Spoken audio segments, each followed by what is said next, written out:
Welcome to the Legacy Leaders Podcast. Are you doing the best for your client to help them create their legacy? Are you creating a plan that goes far beyond finances to help people ensure that it becomes the driving force behind all decisions? On this podcast, hosts Katie Beth Hand and Stan Miller will help you with growing your practice and your clients' peace of mind. Together, they bring the best and brightest minds to share with you how to help your clients develop their best legacy. And now, here are your hosts, Katie Beth and Stan. Well, good morning. I'm James Moore, one of the founders of Moore and Kerboway, Counselors at Law, and I'm blessed and privileged to be a co-host today for our National Legacy Leaders Podcast. And I'm also blessed to have our guest today, Mr. Oscar Quesada, is a tremendous human being, phenomenal business owner, personal friend, and he's one of those people that talks to me even after he got to know me. So that's even more important, right? Oh, yeah, Jamie. So welcome today, Oscar. I'm going to ask you some questions, and you can answer them in your sleep. Just be your wonderful self, and going to take about 25 minutes or so here, so we got some time. And I would like to start, maybe I am fascinated by, if we just tell us a little bit about you, what's your backstory? You have such a fascinating backstory. Tell us about Oscar. Yeah, for sure. So my story starts down in Costa Rica. I'm originally from Costa Rica, and I got excited to be born there. And many people say, hey, why do you move here? Well, it was because of marriage. So I got married 10 years ago, and I have a wonderful family, and I have 3 little kids. I said I am a family man with a business, and my business that I own currently, it is LifeEdge, and then we do digital marketing for clients, and then we help them navigate and how to grow their business. That's a phenomenal morass of things to do, that whole world of digital marketing. And as I've gotten to know you, it's just been tremendous the way that you not only have helped us, but you have a gift for explanation about the way things work based on the person's level of interest. So what would you say the reason was that you got interested in digital marketing? How did you become the owner that you are? Did you start working for someone else, or did you just always you were the kid that had the paper route and the fruit stand and the lemonade stand, or tell us about that? No, well, when I was down 18, so I started to become a software engineer. And when I was 18, my good friend down in Costa Rica and myself, we started our own company. It was a digital marketing company. And then we decided to just help people, serve them, try to figure out what we're going to do. So our first website was actually for my now father-in-law and mother-in-law, that they're down in Costa Rica. They're missionaries down in Costa Rica, and they needed a website, and they needed a specific print materials that they can go and share with other people about everything that they do. So we did that website, and they were super happy, and it was a success. And then we were like, hey, we can do this for other people. A funny story, we got into working with another company, and they actually offer us a job. So we put our marketing agency more as a freelancer than anything, and we learned a lot about that. We learned a lot about social media, and we learned a lot about websites and navigating client meetings and navigating working with a team and things like that. Eventually, we went on our own, and then we were like, okay, this is us. And then we started building websites for people that we knew, family and friends, like it usually works, yeah. And then after that, I got to be here. I got to go up and be here in the U.S.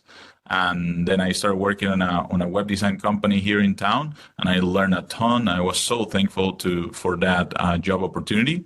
But then I went from really building a lot of different sites to starting to just work on one site. So I got the opportunity to work on a national brand called Family Christian Stores, and I was their UX person right there and design specialist. And that was from building different websites for different audiences to just one website, one business, focus completely on that. And I worked there for a year and a half, and helped me focus on the goals that the company had, and helped me realize what I was good at, and also realize how I can help other people. So fast forward a little bit, 7 years ago, we founded LifeEdge, and then we realized, hey, now that we know how to build websites, now that we know how to serve people, how can we make them grow their business? And that's where the whole digital marketing idea came from.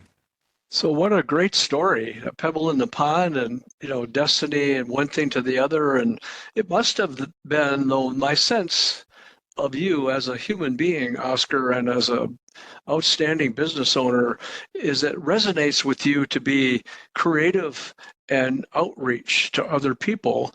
And then you have this skill that you have. You could go apply your skill and you could have stayed in that job pretty much as long as you wanted to, but something must have been an itch that you wanted to scratch or something to reach out and help more of us.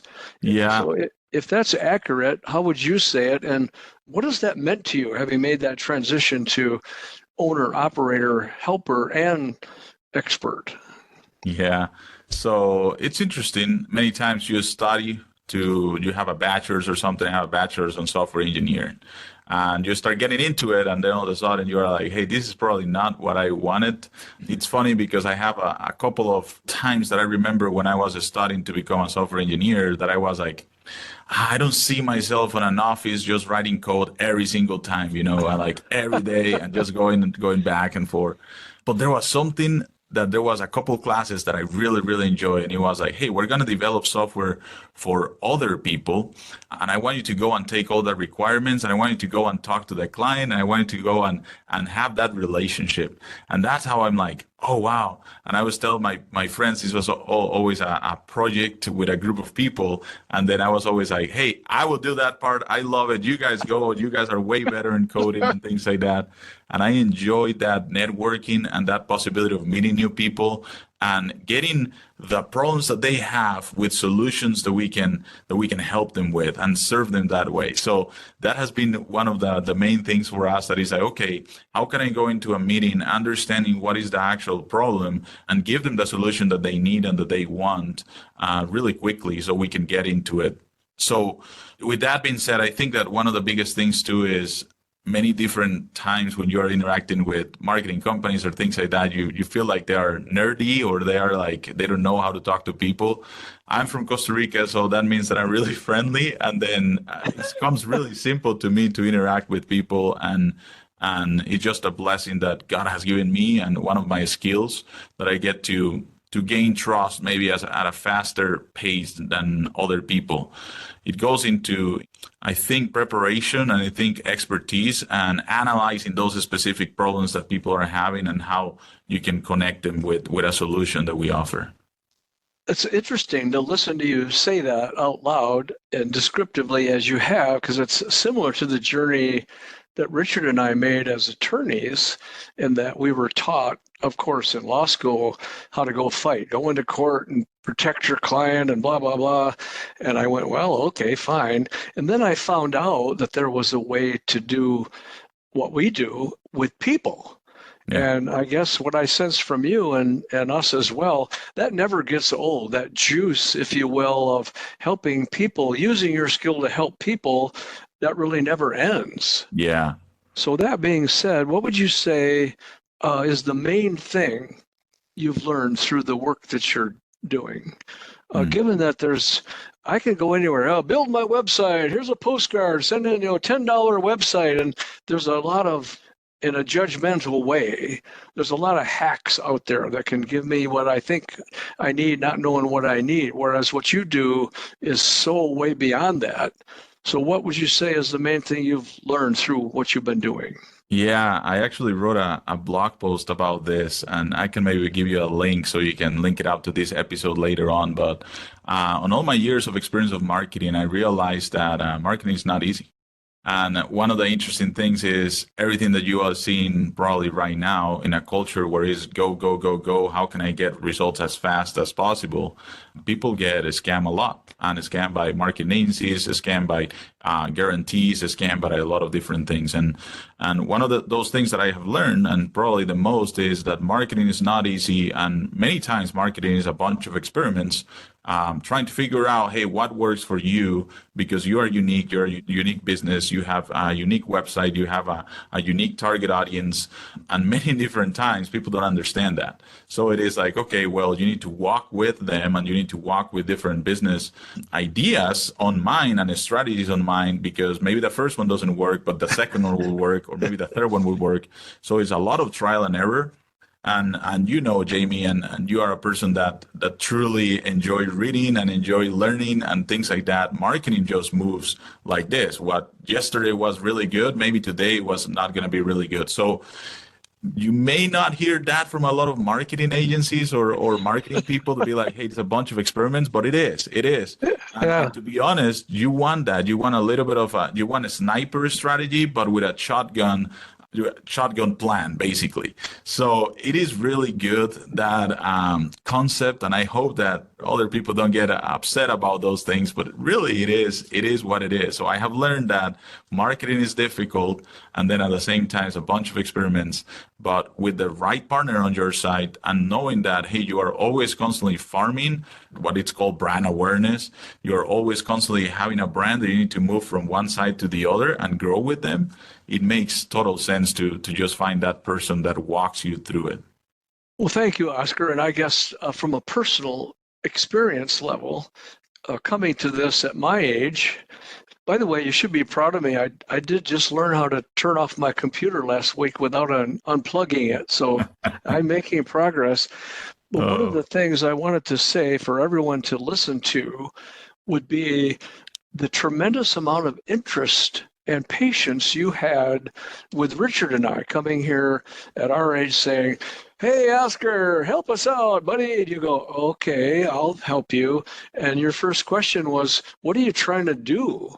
Yeah. And then you dove into, you spent several hours with me.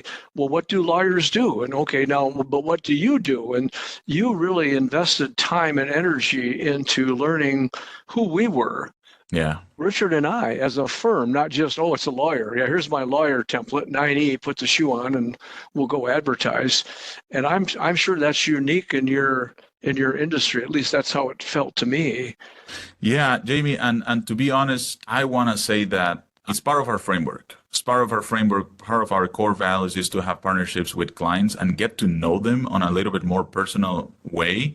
And even not just that, but understand what is their expertise and what are the skills that God has given you. And it is true. So a part of our kind of like framework that we go with is just, we call it like visions, goals, plan, and then touch bases. And then at the end is scorecards. So what is your vision that you have? What are some of the goals that you have? What is the plan that we're going to put in place? How are we going to keep that accountability in check? What are the meetings that we're going to have? And then what are the scorecards and the numbers that matter at the end? Yeah. So it is really, really good to partner with you and Richard.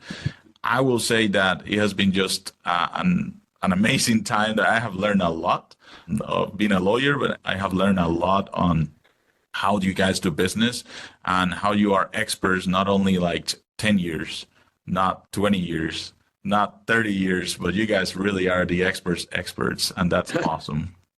Well, the proof's in the pudding. You actually became a client despite having gotten to know us, right? So that's always good, right? Yeah. So please take a minute and describe for us what you've taught me in the law firm. We have an avatar client, an ideal client for us. What would you say is an ideal client for you? Yeah, that's a great question. So an ideal client for me is somebody that wants to grow their business. So if you want to grow your business, you can come and start right there. That's the first check.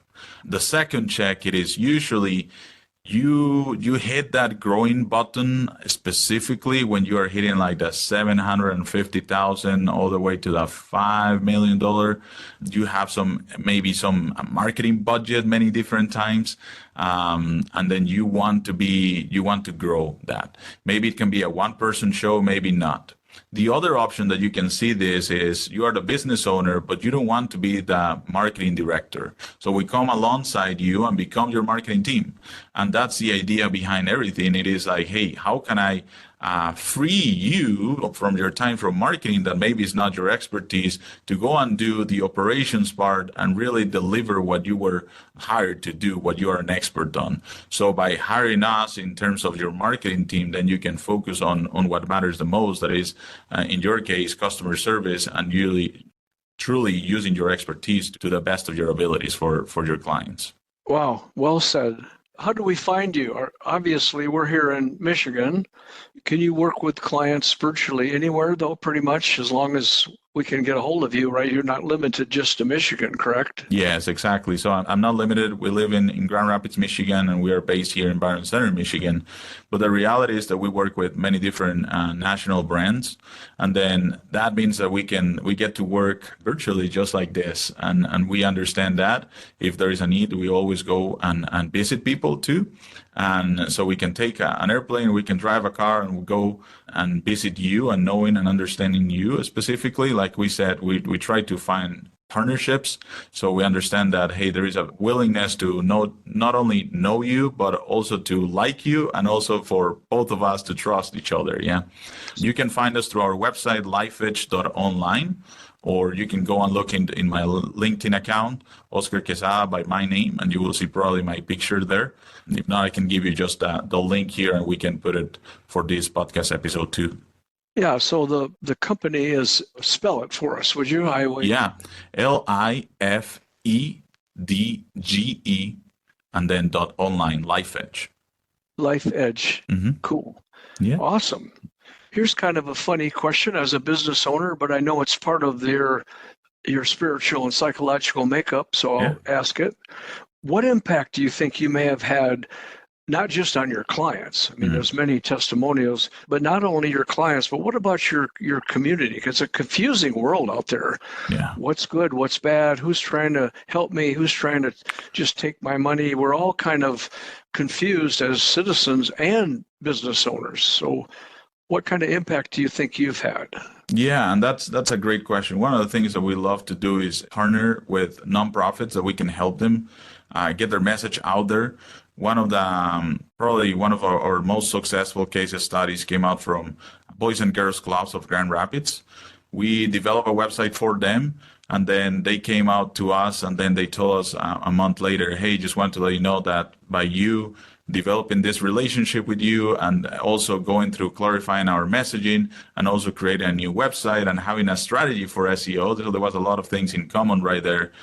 We just received a $25,000 donation in terms of everything that we could do. And now with that is not associated to anything, that capital campaign or anything like that. It's just daily donations that came in.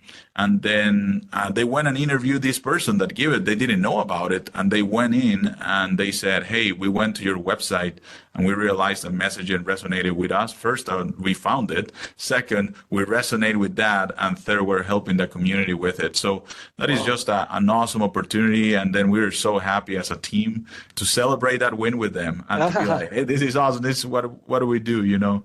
So it's great. We don't get enough chance today to celebrate wins. I think we should be more intentional about it. I heard a speaker the other day who said something that just smacked me right in the nose, and I've been sharing it with everyone. He said, boy, things would be a whole lot easier if we would start talking to each other instead of about each other. Interesting. Yeah. I mean, that resonated with me. Yeah.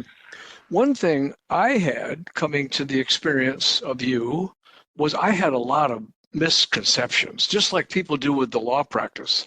The things they come in with, and, well, you know, the guy at the HR department told me this, and the banker told me that, and the person behind the counter at Burger King told me this and that.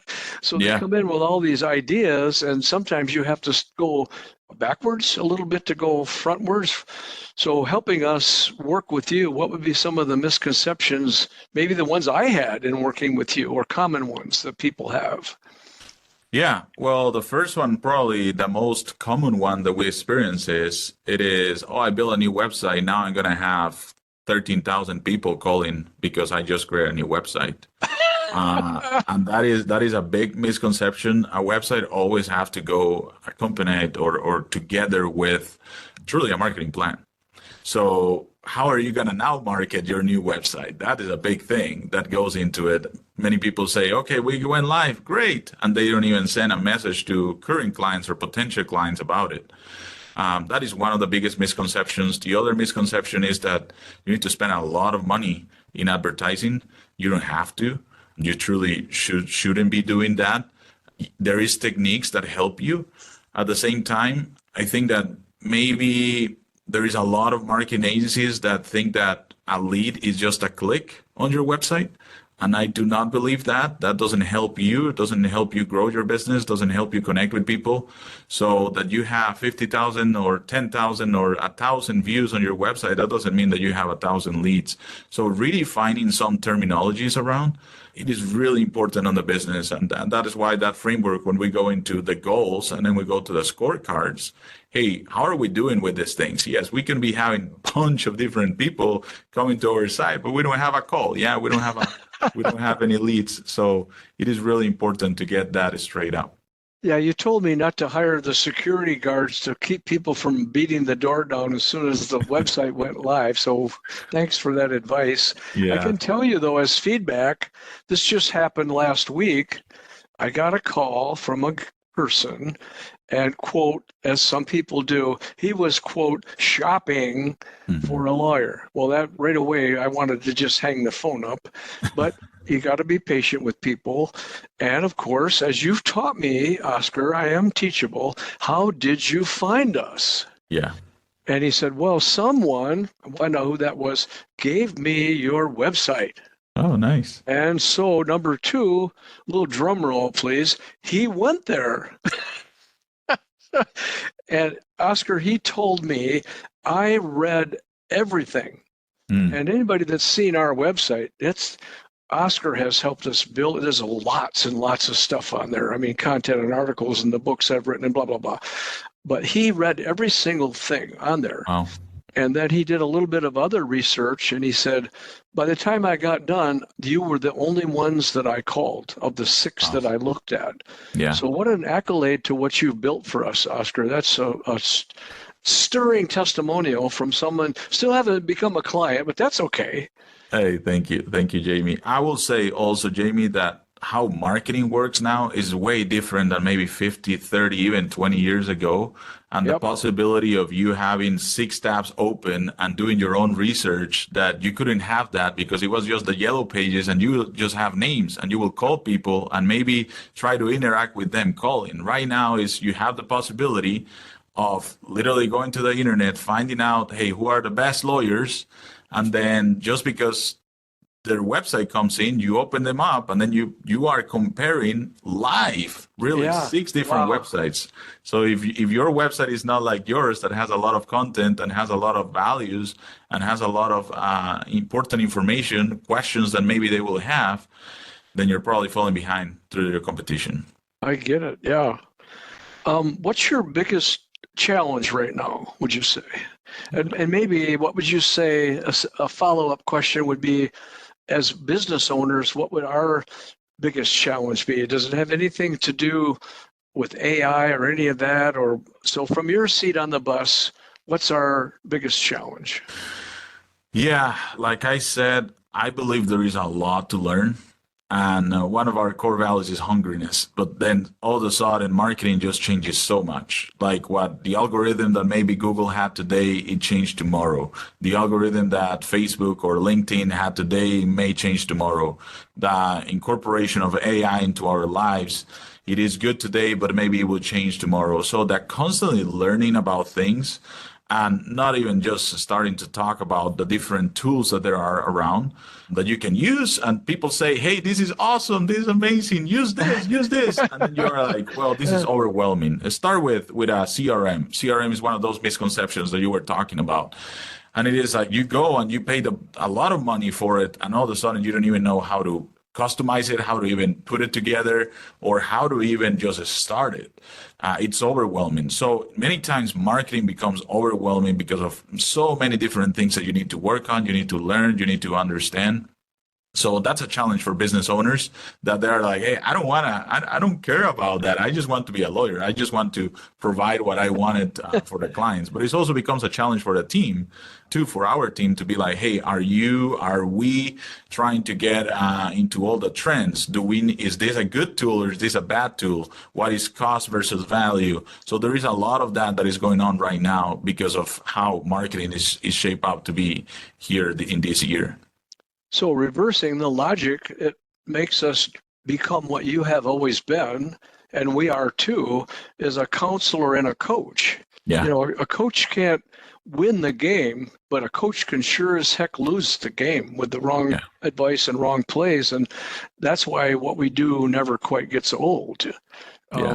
So once again, I'm going to ask Oscar, Oscar, Quesada, Quesada,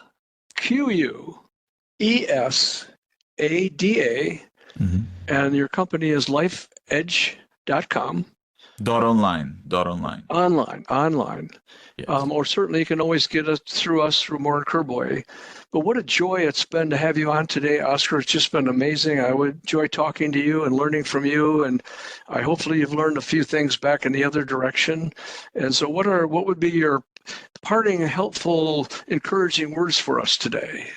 Yeah, I will say that if you don't know where to start, if you want to know how is maybe your brand doing, your firm doing on terms of marketing, how can you get help? Do you need anything or something like that? I put together what is called a marketing assessment that I'm giving it for free here to any of Jamie's listeners. So if you head to my website and says lifeedge.online/Moore, so like Jamie's Moore last name, so it will be lifeedge.online/Moore. Then you can go there, you will get a story brand marketing assessment. And what that means is you're going to get 50 pages of documentation on maybe what is going on good with you or what you are still missing and where is the gap. After that, I will reach out directly to you and I would love to schedule a meeting with you and give you free 60-minute consultation. Like you were saying, Jamie, the coaching and the consulting, you can do whatever you want with that document. You can share it with your marketing partner or not, but I would love to give you more feedback on what that is discovering to you. So again, it's lifeedge.online/Moore. And if you go there, you will get the opportunity to do this marketing assessment. You will get the results in your email and you will be in a good hands and getting started with your own marketing. Yeah, it's Moore, if it wasn't clear. And I would say, Oscar, that it's not free. It's a tremendous investment that you're making in other people. Yeah. Complimentary or loving or a better word. There's no value in free. But man, if you're investing some of your expertise and offering that to me, that's just amazing that you're doing that. Thank you so much. Well, and I say that because I'm, a friendly person who wants to serve people and help them grow their business. So to me, many different times is that idea of, well, it is complementary. Let's say it that way. Because I want to get to know you and I want to help you. That's the real honest truth. Wonderful. Thank you, Oscar. Thank you, Jamie. That's it today. Thanks for listening to Legacy Leaders. Catch us here all the time for valuable information. You've been listening to the Legacy Leaders Podcast with Katie Beth Hand and Stan Miller. For more information on them and the show, please visit pinnaclelegacylaw.com. If you like what you've learned today, do share the program with your friends and subscribe wherever podcasts are found.